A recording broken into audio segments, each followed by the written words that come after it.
Hello friends, मैं सुषमा आज आपको अपनी लिखी एक कहानी सुना रही हूँ जिसका शीर्षक है हेलमेट। कानों में धीरे धीरे आवाजें आ रही थीं। ऐसा लग रहा था कहीं बहुत लोग इकट्ठा हैं। आदित्य ने आवाजों को सुनकर समझने की कोशिश की कि आखिर इस भीड़ के एकत्रित होने का मुद्दा क्या है। सब अस्पष्ट वाक्य, मिले जुले सर, कुछ समझ नहीं आ रहा। लग रहा है उठकर देखना ही पड़ेगा। 36 साल के जवान आदित्य ने जबरदस्ती आंखें खोली। नींद का गहरा नशा अभी भी छाया हुआ है। लाख कोशिशें करने पर भी पूरी चैतन्यता नहीं आ पा रही। बार बार झपकी लगी जा रही है। इस क्षण ऐसा लग रहा है जैसे संसार का सारा सुख सोने में ही है। मगर ऐसे कैसे? इस तरह आलस नहीं किया जा सकता। उठकर तो देखना ही पड़ेगा। वो अभी है कहाँ? घर, ऑफिस या कहीं और? ओहो, ये नींद भी ना कभी कभी हकीकत से इतना दूर ले जाकर पटक देती है कि वापस हकीकत से जुड़ना मुश्किल होने लगता है। आदित्य ने आंखें खोली। कमरे में हल्का अंधेरा है। कुछ समझ नहीं आ रहा कहाँ है वह। टटोलते हुए आखिर दरवाजा मिल ही गया। आदित्य ने दरवाजा खोला। अरे, ये तो मेरा अपना ही घर है। मगर ये बड़े वाले कमरे में इतने सारे लोग क्यों हैं? ज्यादातर सब सफेद कपड़े पहने हुए हैं।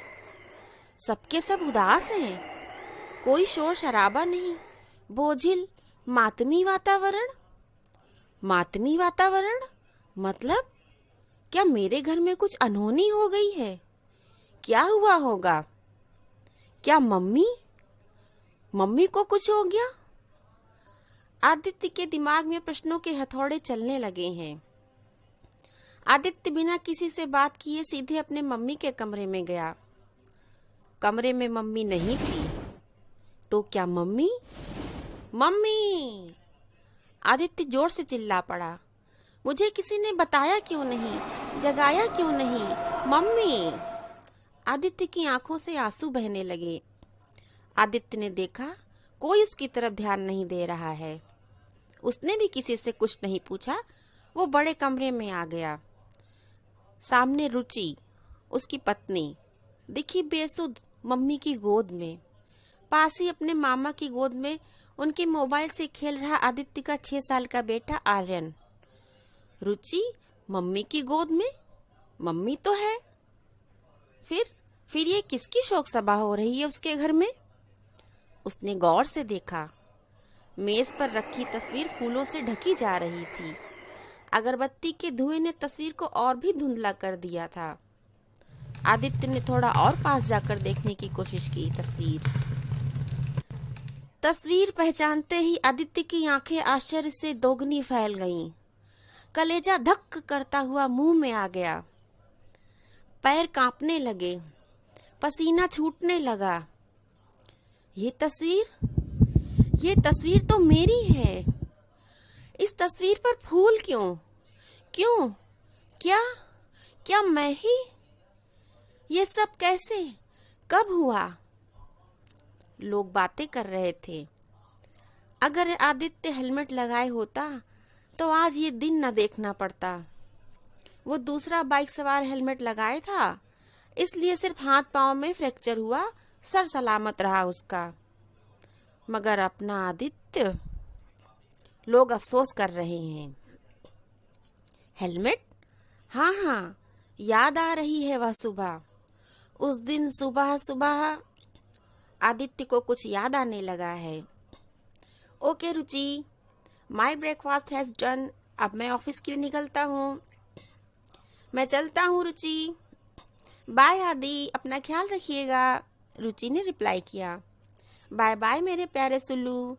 आदित्य ने अपने 6 साल के बेटे आर्यन को गोद में उठा लिया और एक प्यारी सी पुच्ची दे दो बेटा। आर्यन ने पापा से पुच्ची का लेन देन कर लिया। तभी किसी ने डोरबेल बजाई। दरवाजा आदित्य ने ही खोला। Good morning Aditya. Good morning भाभी। गुड मॉर्निंग आर्यन बेटा, कैसे हो आप सब? आगंतुक बीमा एजेंट और आदित्य का दोस्त सौरभ था। इतनी सुबह सुबह कैसे याद आ गई? आदित्य ने उसे बैठने का इशारा किया।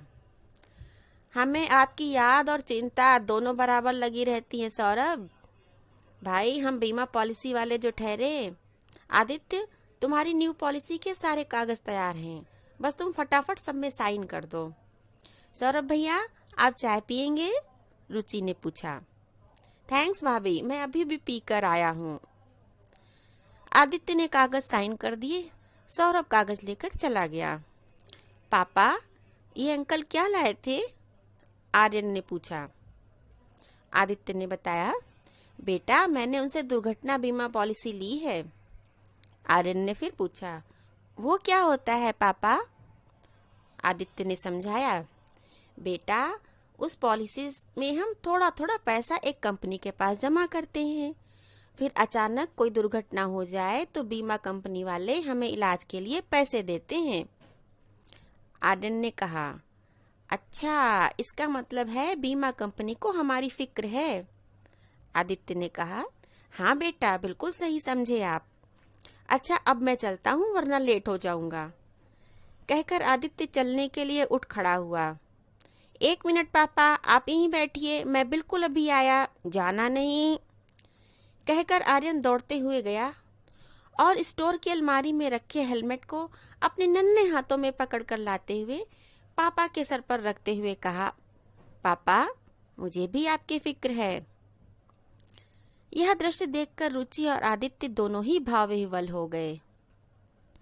इसके बाद आर्यन के मनुहार पर आदित्य ने कुछ दिनों तक हेलमेट लगाया, मगर उसके बाद फिर वही लापरवाही वाली आदत शुरू हो गई। अब आदित्य को उस रात की बात भी याद आ रही है। उस शाम बारिश के बाद मौसम बहुत सुहावना हो गया था। डिनर के बाद आदित्य ने आइसक्रीम खाने का प्लान बनाया। रुचि ने यह कहकर मना कर दिया कि आर्यन के सोने का समय हो गया है, वो लोग साथ नहीं आ सकते, इसलिए आइसक्रीम ले आइएगा, फ्रीजर में लगा देंगे, कल खा ली जाएगी। ओके, मैं अभी गया और अभी आया, बोलकर आदित्य ने बाइक की चाबी उठाई और निकल गया। रुचि पीछे से आवाज लगाती ही रह गई, आदि आदि प्लीज सुनिए, 1 मिनट, आदि रुकिए रुकिए आदि। अरे यार, मुझे पता है तुम बटर स्कॉच नहीं खाती, तुम्हारे लिए वनीला लानी है, आर्यन के लिए चॉकलेट आइसक्रीम लानी है। आदित्य ने बिना पीछे मुड़े ही जवाब दिया और फर्राटे भरता निकल गया। ज्यादा दूर नहीं जा पाया था आदित्य। आगे एक खतरनाक घुमावदार मोड़ पर आदित्य की बाइक की टक्कर हो गई थी एक दूसरे बाइक वाले से, जोर की टक्कर। रही सही कसर आदित्य के पीछे से आई एक 4 पहिया गाड़ी ने पूरी कर दी थी। आदि उछलकर सड़क किनारे खुले पड़े पैनल से जा टकराया। सर में कोई नुकीला कोना घुस गया था। खून की धार एक बार बहना शुरू हुई तो रुकी ही नहीं। कोमा में पड़ा रहा आदित्य पूरा 1 हफ्ते। आज उसकी नींद टूटी है जब उसकी दुनिया उजड़ चुकी है। उसकी पत्नी रुचि, बेटे आर्यन और मम्मी अब सब कैसे, क्या करेंगे? आदित्य को याद आ रहा है, जब आइसक्रीम लेने घर से निकल रहा था तो रुचि ने पीछे से कितनी आवाजें लगाई थीं। वो जानता था क्यों, इसीलिए उसने पलटकर नहीं देखा और बात को आइसक्रीम के फ्लेवर की तरफ घुमा दिया था। उसे पता था कि रुचि हेलमेट लेकर उसके पीछे दौड़ी आई है। हेलमेट उसे बिल्कुल भी नहीं पसंद है। हेलमेट लगाना खामखा का 1-1.25 किलो का बोझ सर पर बैठ जाता है। फिर जरा से ही दूर तो जाना था, उसमें क्या है। वैसे भी जब चौराहे पर चेकिंग होती है तब तो लगा ही लेता हूँ हेलमेट। आदित्य को सब कुछ याद आ रहा था। याद आ रहा था समाचार पत्रों में छपे सावधानी बरतने के निर्देश, दीवारों पर लिखे हुए स्लोगन, चौराहे पर माइक में गला फाड़ फाड़ कर चिल्लाते निर्देश, दुर्घटना से देर भली, यात्रा में रखे सब्र वरना खुद सकती है कब्र, संभल कर गाड़ी चलाएं, घर पर आपका कोई इंतजार कर रहा है, कृपया 4 पहिया वाहन चलाते समय सीट बेल्ट जरूर पहने, दो पहिया वाहन चलाते समय हेलमेट पहनना जरूरी है, ये आपकी सुरक्षा के लिए है। सावधानी हटी, दुर्घटना घटी, दुर्घटना से देर भली, पहने हेलमेट वरना हो जाएंगे helmet. Speed thrills but kills, वगैरह वगैरह वगैरह। ये सब सरकारी निर्देश हैं, सब बेकार की बातें हैं।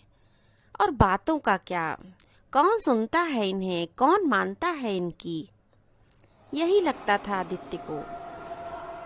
अब आज आदित्य नहीं है तो बस बीमा के कागज।